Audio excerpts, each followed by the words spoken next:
On this week's episode of Where We Are, we talk about how I broke my leg, and also former President Trump's relationship with evangelical leaders, as well as a New York Times op-ed on the 4-day work week. You're listening to Where We Are.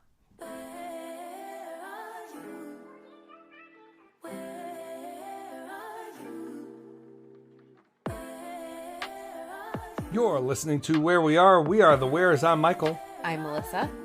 And Melissa. Yeah. We are recording this episode. I'm laying down. We're not sitting around the kitchen table. I have not been on my leg in 2 weeks. Yep, 2 weeks since Friday. Yeah, and so let's jump in. We're sorry for the break, folks, but I had a break, and there was Michael nothing we could do about himself. it. Yeah. So Melissa, why don't you sort of, we don't need to talk about it too much, but tell folks what we've been dealing with here in the Ware household. Yeah. So that week of the 6th of March, the Center for Christianity and Public Life had its first retreat for its newest inaugural fellows class. It was so good. And so it was such a good retreat. You were having a fun time in Virginia on that retreat, and I had decided months prior to take both of our kids, Ilaria and Saoirse, to Arizona to visit with my brother John and sister-in-law Jenna and our 2 nieces to hang out for, 8 days while my nieces were on their spring break. So Michael and I part ways. I go out to Arizona. On the plane ride over, Ilaria spiked a huge fever. The very next day, I took her to urgent care. She had a raging double ear infection. And then about a couple hours later, my sister-in-law Jenna suddenly came down with norovirus, which then spread around our house. And on Friday night that week, I got the norovirus finally, and I had just been sick for the first time and got a frantic phone call from Michael. I was calm. No, you were very distressed. I was composed, but continue. No, you were distressed. I get a distress phone call while I am hung over a toilet, and you tell me that you've broken your ankle, and we proceed to get you medical care. We had to call in friends to take you to urgent care and then take you to an emergency room. This was in DC. You find out you've broken your leg, your tibia and your fibia. Multiple times. Yeah, multiple fractures. 3 places. I call up my parents. My parents have to come in the next day. We get you into a hospital in Baltimore, so back home. And you proceeded to get a surgery, a very successful surgery, we're told, on your leg. You had some complications post-surgery with the anesthesia that were extremely scary.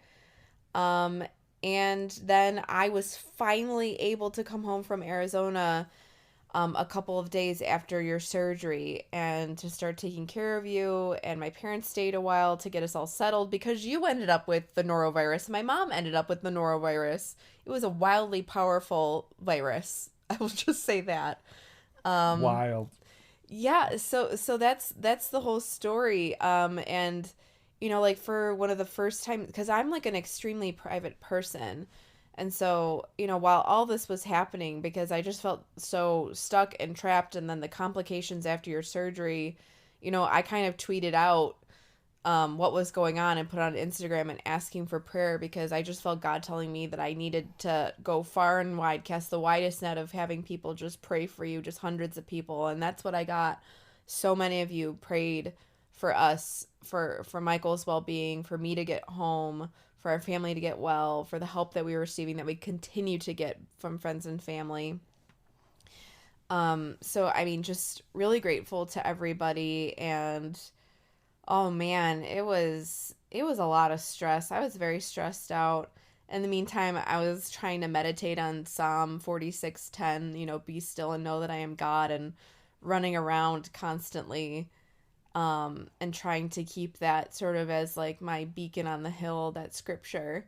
So, that's a little insight into how I was feeling. How do you feel, Michael? How are you doing? I'm doing okay, it was crazy. I mean, the scariest part I was knocked out for, you know? So, Yeah. um, I wish I could have been knocked out. yeah, you know, but yeah, I've never really broken anything before. And so I wasn't like confident that I broke my leg. I knew something was wrong, but I just kind of thought, oh, I'll just like tough through it. And I thought you sprained your ankle. yeah, sure. Now when I fell, I like heard things pop and snap, and there, looking back, there were some clear signs. And then like the X-ray at urgent care, the guy was like, now, tell me again, you were run over by something, right? It's like, and so it was a really bad break. And then, I think, I don't want to like overplay it. I think I was taken care of. Uh, but, uh, Melissa, you got calls that they could not wake me up. Yeah. And I went in, Multiple. at 7:30, 8 a.m. for a surgery, and they couldn't wake me. The surgery was over at It was very quick.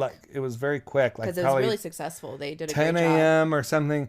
I wasn't up until 7:30 that night, and so I'm glad, glad to be alive.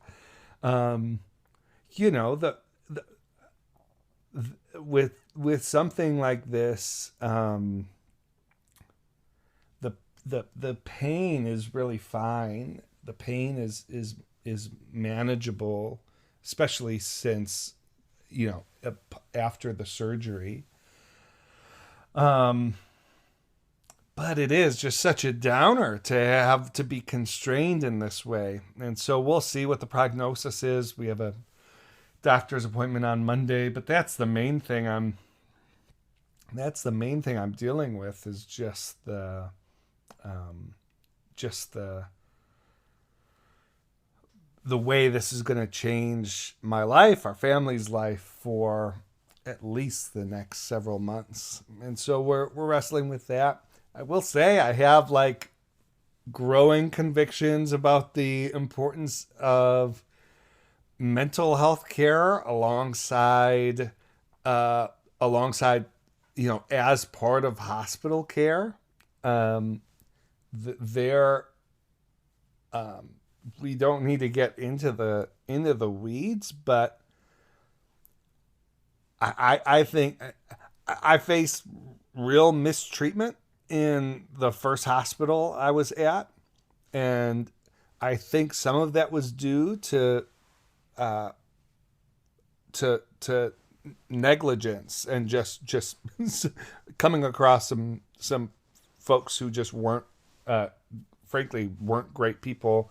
But I think a lot of it is just hospitals, especially ER rooms, especially in cities. Um, there are a lot of there were a lot more serious cases than mine. Just in the time that I was there, it seemed like there were 3, 4 separate cases of victims of violent crime. And so what that means is there's like a burden on our healthcare system that I think makes it so that compassionate care is just harder to deliver. And so having some mental health care resources and frankly professionals alongside that process, knowing that there isn't going to be the capacity among sort of the traditional medical staff for like checking in with patients and that kind of thing. I think is something I've been thinking about over the last couple of weeks. But I too want to share Melissa's what Melissa said. We're just so grateful for all the prayers and support that we've received from so many of you. I don't know about you, Melissa, but I kind of felt like, there are a lot of people facing more serious sort of yeah, challenges sure. than this, and so there was like a bit of guilt, like as folks sort of express their care. Yeah, But you and I just aren't used to asking for help. We're very self-sufficient people. yeah, and so Yeah. but it meant a lot. It really meant a lot to feel cared for in that way. Yeah, And so for sure. so thank you. We'll keep you updated. Hopefully, I'll be back on both of my feet. And I think the prognosis at this point is 8 to 12 weeks. We'll know more. We'll know more later in the coming week. In the meantime, I'm known as Peg Leg Joe around the house. Peg Leg Joe. Saoirse calls me Hoppy. And so I'm sure, as we are prone to do, we will acquire several new nicknames in terms of endearment as this goes on.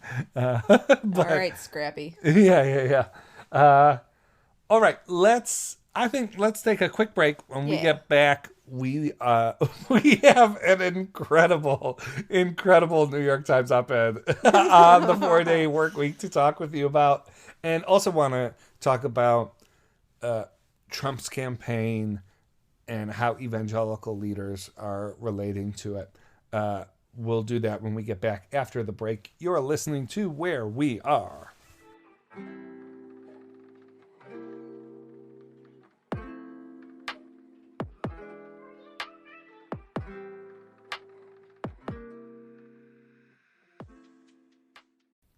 Hello, Where We Are listeners.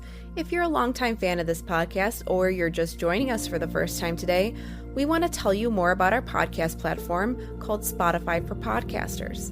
We've been using this platform for over a year, and it's been easy to use, and new features are added all the time. You can record and edit podcasts from your phone or computer. You don't need anything fancy, and you don't need previous podcast experience. When you hit publish, you will distribute your podcast to Spotify and everywhere else podcasts are heard. Video podcasts are also available on Spotify if that's your kind of thing. And with Spotify for Podcasters, you can earn money in a variety of ways, including ads and podcast subscriptions. But here's the thing, you can earn money, but it's a free platform. There's no catch. If you're curious or want to see what it's all about, download the Spotify for Podcasters app or go to www.spotify.com/podcasters to get started. This episode is brought to you by Shopify. Whether you're selling a little or a lot, Shopify helps you do your thing, however you cha-ching. From the launch your online shop stage, all the way to the we just hit 1 million orders stage. No matter what stage you're in, Shopify's there to help you grow. Sign up for a $1 per month trial period at shopify.com/special offer, all lowercase. That's shopify.com/special offer. TIAA is on a mission. Why?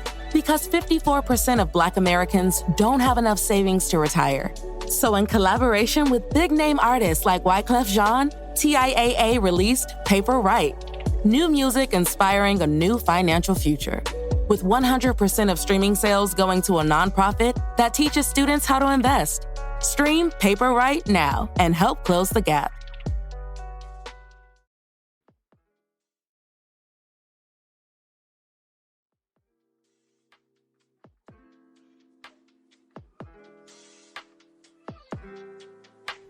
And we're back. This is Where We Are. We are the Wares. And Melissa, in the Atlantic, Tim Alberta has a interesting story on conversations he's been having.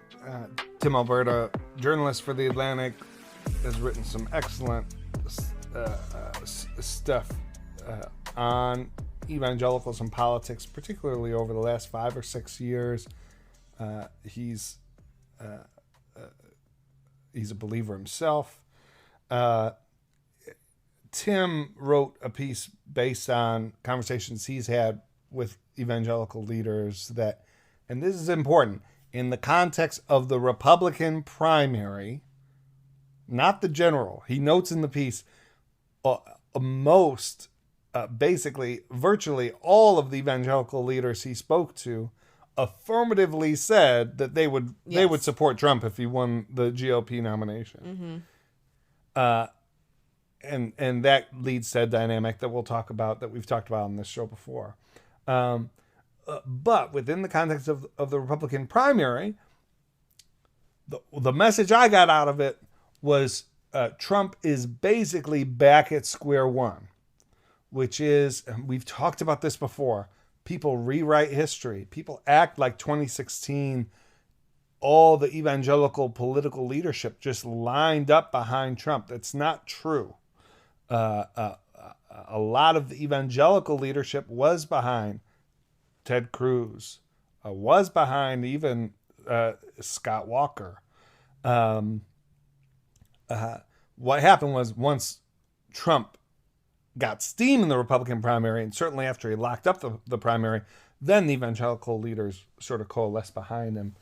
But it looks like he's starting back at square one. And a big reason for that, or at least in Tim Alberta's narrative, the big reason for that is, in the wake of the midterms, Donald Trump, in Alberta's words, desperate to sort of evade blame for Republicans underperforming in the midterms, cast blame on the abortion issue and on pro-lifers. And the pro-life crowd obviously did not like that. That really helped support a narrative that is now basically conventional wisdom, that with, I should say, some merit, that the abortion issue was really put a ceiling on what Republicans could do in the midterms. And so Tim Alberta goes through a range of conversations with evangelical leaders.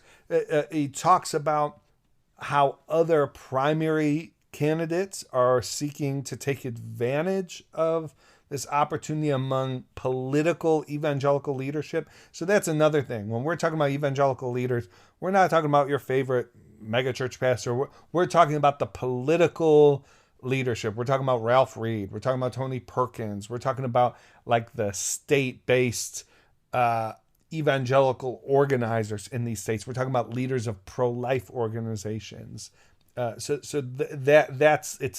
political evangelical leadership class that we're talking about here.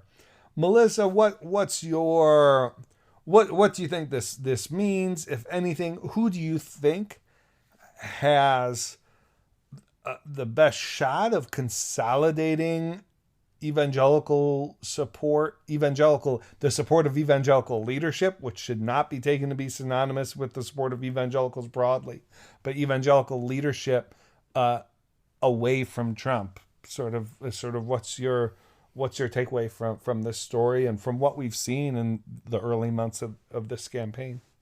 Well, going back to your statement that in like 2016, there's a narrative that, evangelical leaders were always around Trump when they weren't. He had to win them over because basically he became the front runner and evangelical leaders wanted a winner. That was the top thing, like the number one issue. Like anything like policy proposal of like, oh, he'll change up the Supreme Court or anything like that came secondary. It was they want a winner, they want a warrior, then they want any of those, things on, pro-life stuff. So with this piece, it's kind of like they seem to be railing around DeSantis so far because Alberta rightly sort of talks about the juxtaposition of Vice President Mike Pence and Florida Governor Ron DeSantis, and how Pence actually has cultivated a ton of relationships with evangelical leaders. He speaks the language. He's a believer himself, like so on and so forth. He's been going around, connecting his faith with like his positions and how he would lead and all that sort of thing. And then you have Florida Governor Ron DeSantis, who Tim Alberta points out has really done the least to actually court evangelical leaders, but seems to be the front runner with evangelical leaders because he's been winning some straw polls and he is like the front runner to beat Trump, who is being seen as sort of like dead on arrival. And because people view him as someone who can win. Yep, because And that's the next trait that's is that Mike Pence is being viewed too soft. There's a leader, I forget which leader says it in the piece, being quoted in the piece is saying that Mike Pence is too soft, but Ron DeSantis is viewed as the champion, the warrior, someone who will go and fight, someone who will go and give the knockout punch just like Trump did to, Roe v. Wade and abortion activists and that whole thing. So to answer your question, I feel like evangelical leaders are just going to coalesce around whoever's at the front runner when the nomination truly matters, when voting actually starts and gains momentum as you go down the line. Yeah, I mean, right. Maybe that's too simplistic, but I'm not sure. So,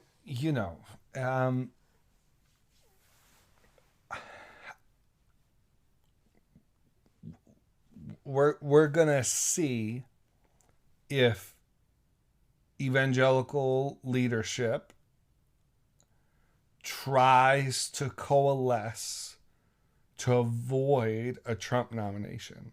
Mm-hmm. So that's the thing for me, which is not, are these evangelical leaders, are they queasy about Trump? They were all queasy about him before, most of them. The question is, heading into 2024, do they not want him to get the nomination? Like, do they viscerally not want him to get the nomination enough to overcome their own turf wars, their own animosities, and line up behind an alternative? And then, there's been I've watched some of the discourse on this.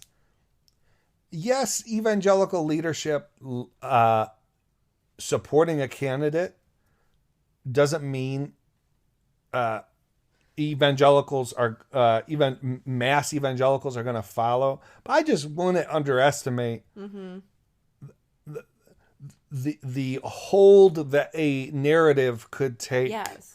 Among mass evangelicals about Donald Trump, about there are a number of ways to play this that God used him for a time, but that time is over. You're going to hear a whole bunch of religious rhetoric and all these sort of prophetic sort of stories and quote unquote prophetic. There are all kinds of manipulative ways that this can be situated in a way that will give evangelicals a permission structure to move on from Trump. Now, the counter argument is what we talked about on the last episode, Melissa, which is you're looking for evangelicals to choose someone different from Trump when so many of these candidates are playing Trump's game. Yes.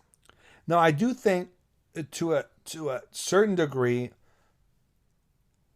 Mike Pence is something of an exception, but he was Trump's vice president.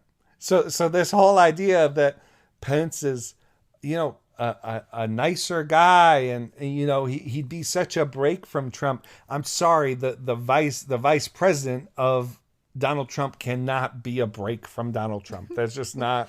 And you're going to hear, believe me, you're going to hear folks that will. If I told you who they are now, who the people that I think and believe and know will be making the case for Mike Pence, if I told you now, you'd say, Michael, you're crazy. I would just watch this play out. Just watch. Think in your head of 3 or 4 people, pundits, etc., that you would say, oh, they'd never advocate for Mike Pence. Write down their names and revisit this in 9 months. Okay.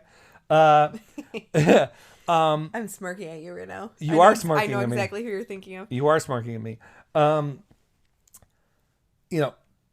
Tim Scott is someone who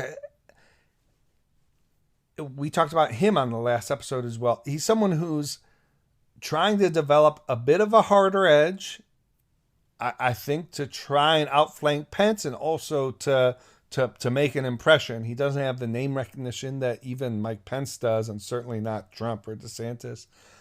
But Tim Scott is someone that I feel could make his own lane that is distinguished from Trump, but also appealing in a different kind of way.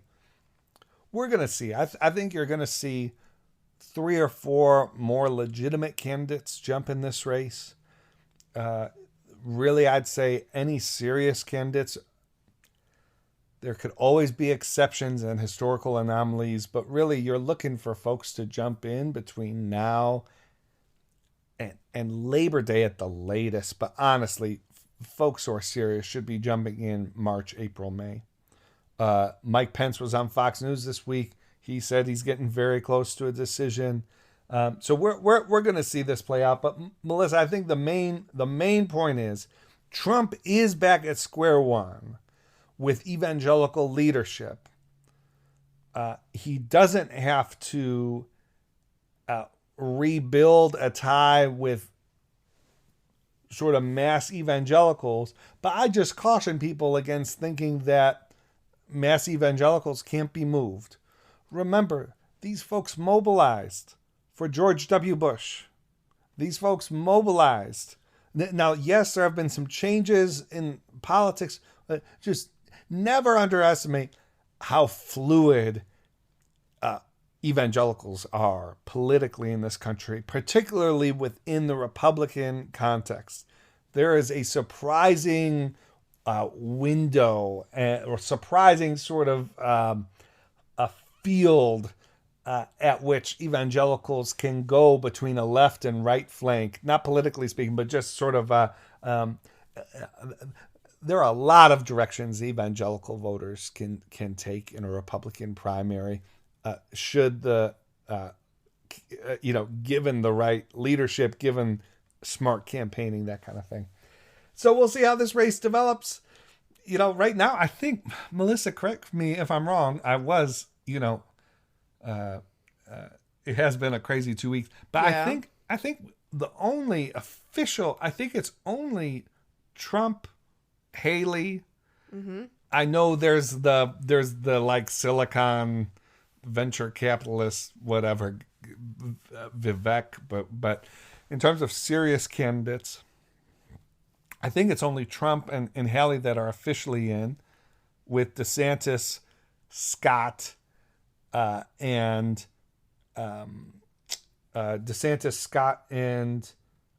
Pence, sort of really indicating they're building campaigns. And then again, I think we'll see 2 or 3 others, significant candidates jump in. Yep, that's correct. Yep. Any Melissa? Any? Oh, and Pompeo. Pompeo's still playing around. And Pompeo and Tim Alberta does mention him. He does. In the article because Pompeo does speak the language just as well as Pence does. He's been really heavily courting the evangelical activists. Yeah,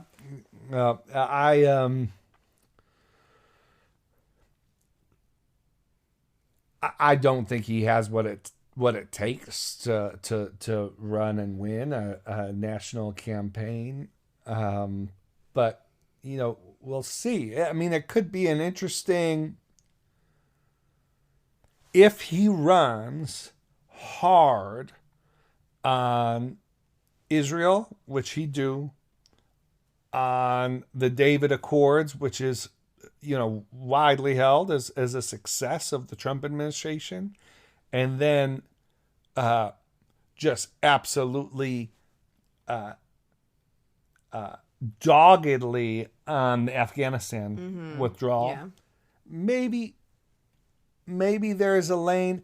I kind of don't think the Republican electorate is going to be as motivated by someone whose primary credentials are in the foreign affairs international space. The Republican electorate seems so focused on domestic conflict and concerns right now that I think it's not Pompeo's time, but who knows? Yeah, agreed. And then the other one that, Alberta didn't mention, but you and I are always hawk-eyed about him, is Glenn Youngkin, the Virginia governor, who we think is extremely savvy. Yes, I think he's extremely savvy.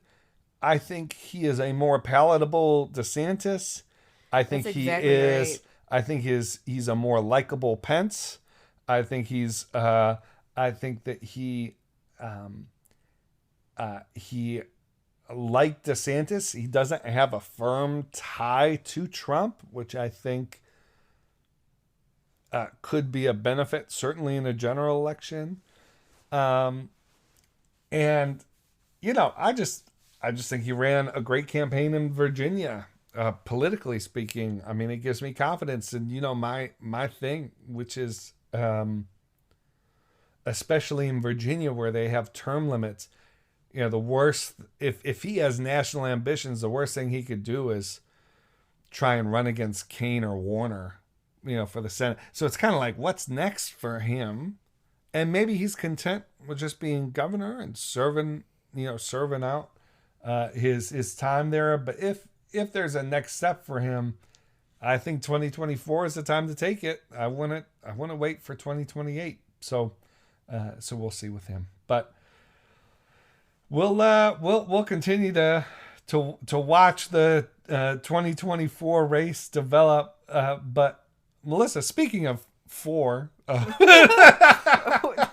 Incredible transition, Michael. Thank you. Wow, I admire. Just bow down to I had that a lot one. of time to think about that transition. Yep, it was just so natural, flowed from the mouth. And Melissa, there is a New York Times op-ed. Yes. Do you want to tee this up? Yep. So Michael and I have been keeping watch on this work from home debate, the 4-day work week statistics that have been coming out. And just about the nature of work. You and I are just deeply interested in that. And then like the policy perspective that obviously comes into that. So there was on March 22nd, an op-ed came out with the New York Times called "Is Working from Home Really Working?" And it's from Stephen Ratner, who is a counselor to the Treasury Secretary in the Obama administration. And this op-ed, it tries to present not just a sort of economic argument, but a sort of wider social fabric, social cohesion argument around how this new approach of, long-term post-pandemic working from home is going to do long-lasting damage to economic growth and prosperity and the sort of like American dream and the sort of benefits that America gets from, everybody working, from an office every single day a week, how that will just sort of start saying goodbye to that. And meanwhile, he presents the article in China. They have a term called 996 where it's you work for 6 days a week from 9 a.m. to 9 p.m., hence 996, and how much he admires it. And how much he admires it. I just admire it. And I mean, here's a quote here. It's right at the beginning of the op-ed. And quote, "Until COVID, most employed Americans had work days that followed a decades-old pattern. Wake up, shower, breakfast, commute, spend at least 8 hours in an office or factory, commute home, and maybe enjoy a glass of wine or beer. Rinse and repeat every Monday through Friday. Just a fact of life for most, drudgery for many, and enjoyment for a few, most often those closer to the pinnacle of responsibility and compensation." End quote. I mean, like, what's amazing is like, yes, that is a summary, but you would expect like what would follow would not be like a case for that. Like, yes. it is the most like dreary summary of what life was like before COVID that you could make. And yet the whole article is like, yeah, like it stunk, but look at the GDP. Like, it was like this article is, so I'll say a more serious way, and then I'll say what someone. I know exactly what you're going to quote. So the more serious way of describing it, the kind of it was like a caricature of how you would think an economist would think about the economy and Yes. the workplace. Yes. There's an assessment of how people were doing, but the metrics of how people were doing don't really matter in light of the macroeconomic data.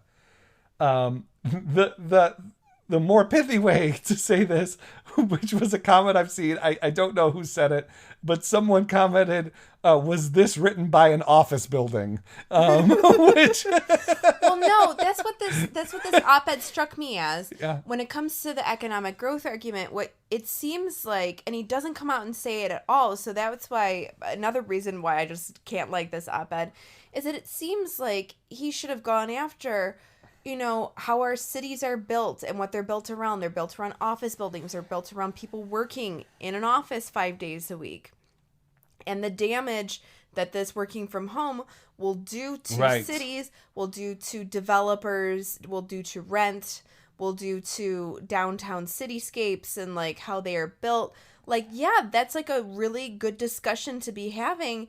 And, like Brookings should be working with like the young urban planners in schools right now who, aren't used to sort of building cities around offices, and should be, generating new ideas for how cities can build themselves in an age where more people work from home.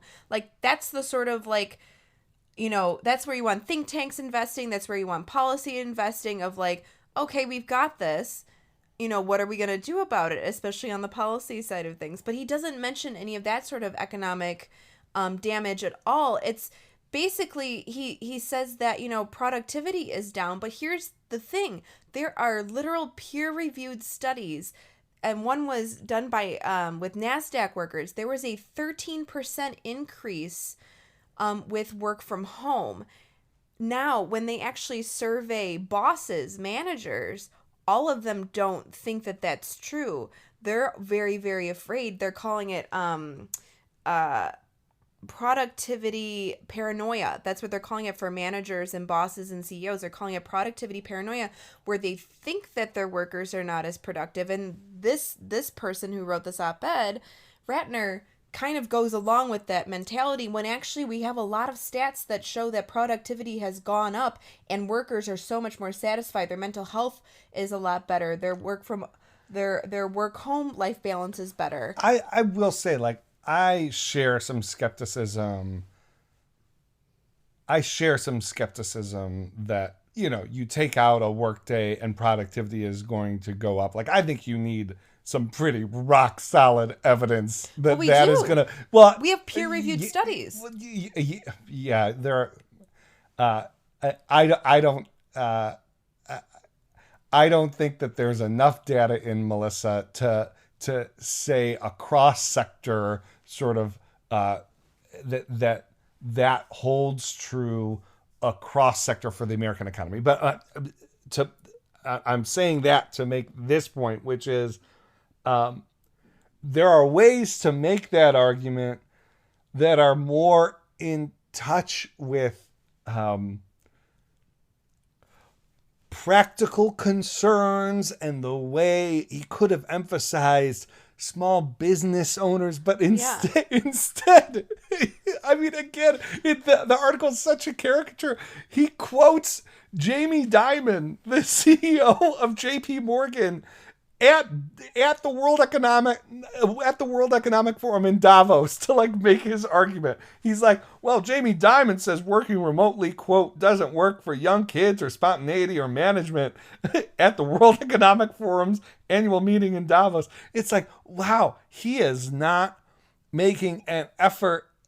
I mean, this op-ed really is written to like to a very select group of decision makers and elites, or Stephen Ratner is just very out of touch with any normal people. But my other favorite piece of this op-ed was he includes like a 2-paragraph argument where he tries to blame the Silicon Valley bank issues on the 4-day work week. I mean, it's just like unbelievable. That's it. That was the problem for Silicon Valley Bank. That was it. Yeah. It's so, the op-ed is just really, really stunning. I do think that there's an argument to be had about, I do think the most solid points of the article were, when he got into, when he said, look, over the medium to long term, if you want to move into a 4-day work week, you have to accept a decelerating or even a fall back in standard of living. Now, I think you could have an argument about whether that's actually what that's so you could have an argument about overexaggerated. whether that would play out. But I feel like that's a that's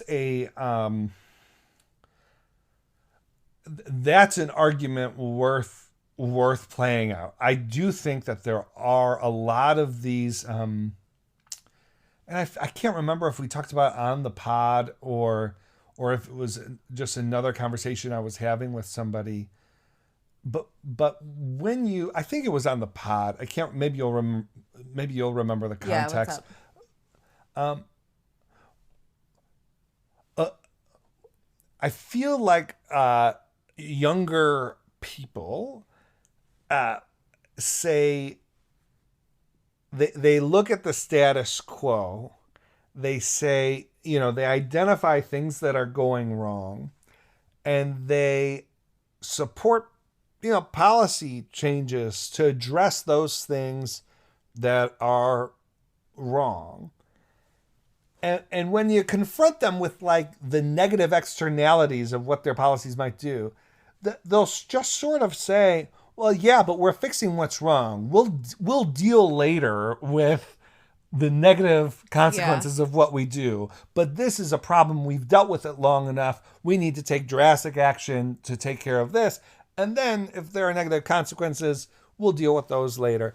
I do think there is a more heightened sense of responsibility that folks need to take regarding 4-day work week, but really I'm talking more for just mass sort of societal changes generally. There is a responsibility people have to take for addressing the negative consequences that people like Stephen Ratner, the others. I mean, you could point to the Larry Summers criticism of sort of the early Biden economic moves. There is a responsibility people have to take. Well, if these are the things that could go wrong with moving to a sort of national 4-day work week, or just like a more widespread 4-day work week, here's how we'll mitigate those negative consequences. And that's a debate that has to happen. This op-ed, though, is not not going to win the day, in my view. Like this is the worst way to defeat a move to a 4-day work week I could imagine. I just have to point out one other... On the popular level, yeah. Yeah, I just have to point out one more quote, because you're right to point out one of his main arguments is that we're going to have to expect a deceleration of our standard of living if we do move to so much remote work and a 4-day work week. And in one of the paragraphs he says, at the peak of less than normal spending during the worst of the pandemic, the stimulus checks, at its peak, Americans had $2.1 trillion more in their bank accounts than customary. Today, they still have about $900 billion of excess savings. And he points that out as a negative. People having savings as a negative. First of all, that says a lot about our economy, that we want people to be operating on fewer savings and to be operating in a scarcity mindset. I mean, I'm going to leave that, over here, put a pin in that sort of thing. But the argument that he doesn't quite bring home there, that I think is underlying that, is that because consumer spending and consumption has been so high and our supply chain hasn't been able to keep up, that is one of the reasons why we've had such high and quick, very fast high inflation and stagflation, sticky inflation, is because of the fact that people are able to spend more money because they're not spending it on commutes. They're not spending it on, lunch every single day because they're working in an office 5 days a week. And so, like, there's an argument right there about how do you actually accommodate the American economy for, especially for office workers, because this is what we're really talking about here is mainly office workers. We're not talking about service industry. We're not talking about factories, manufacturing, like those industries. We're talking about the office industry. How do you adjust policy, adjust the economy, adjust narratives and thinking around this idea that we're probably going to have hybrid working for a very long time now. We have, they just recently had a study where 61 companies tried out a 4-day work week, and the majority of them are keeping the 4-day work week. How do we adjust things so that we don't continue to have these aggregate macroeconomic negative effects like inflation that just sticks around forever because people have too much money to spend, besides the fact that obviously there's price gouging and a lot of companies are making record profits and keeping inflation high by keeping their prices high. Like, I mean, I'm not going to discuss that here, but this played into why we had inflation because there was a lot of really hot consumer spending when supply chains couldn't keep up. So he didn't even bring in that argument. I'm like, it's right there for the taking. Like, you're kind of getting into it.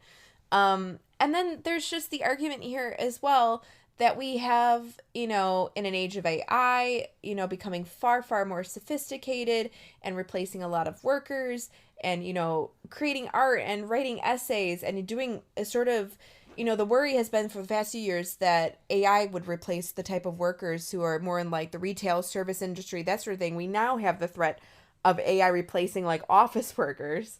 And then in an age where people are more isolated than ever, are very lonely, that there actually is an argument that, for hybrid working, for people working 3 days a week in an office, like the camaraderie thing is actually consequential. Like it actually does matter for a lot of people. Yes. There are a lot of, folks who are really isolated and really lonely, and actually having face-to-face with their coworkers or their boss really matters to them. Yep. And so that argument around social cohesion and how we actually, with work, we are actually forced to actually talk to another human being face to face when we are becoming increasingly separated into suburbs and separated into our little political factions and living together amongst people who think like us, like all that stuff.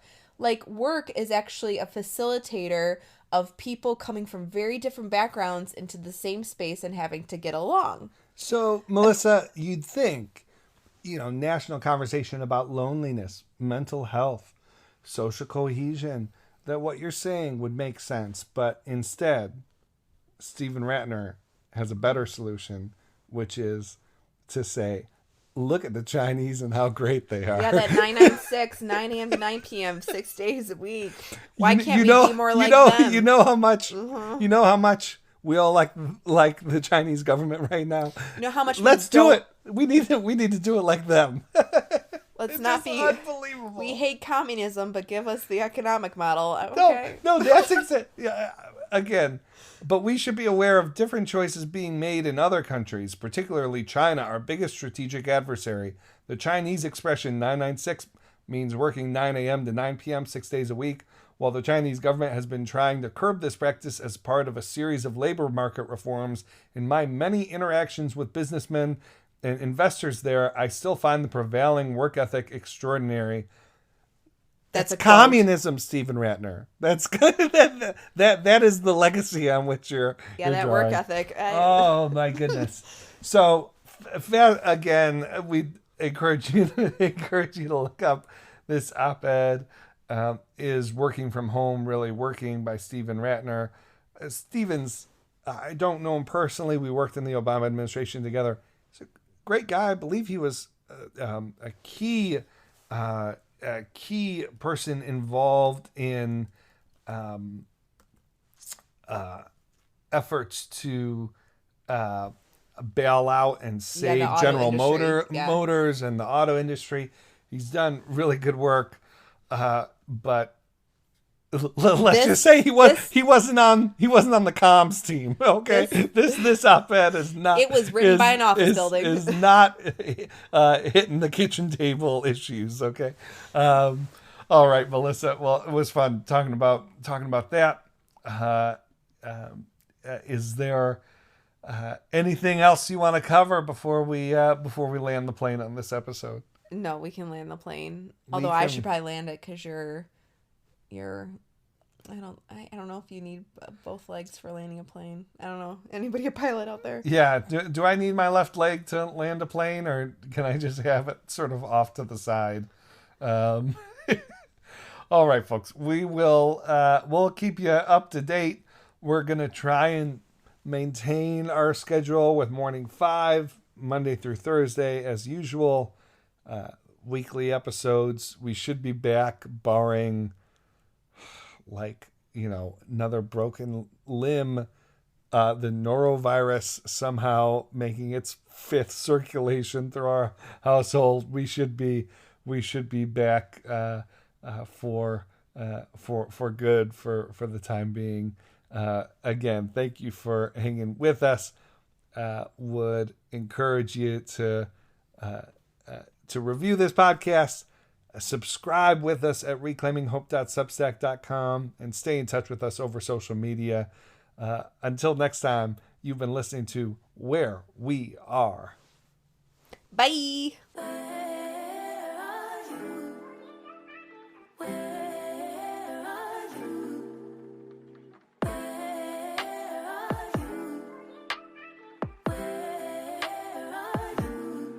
It's the end of the weekend, but I still wanna turn up. Yeah, I still wanna turn up. All I want is to go again, but I still wanna turn up.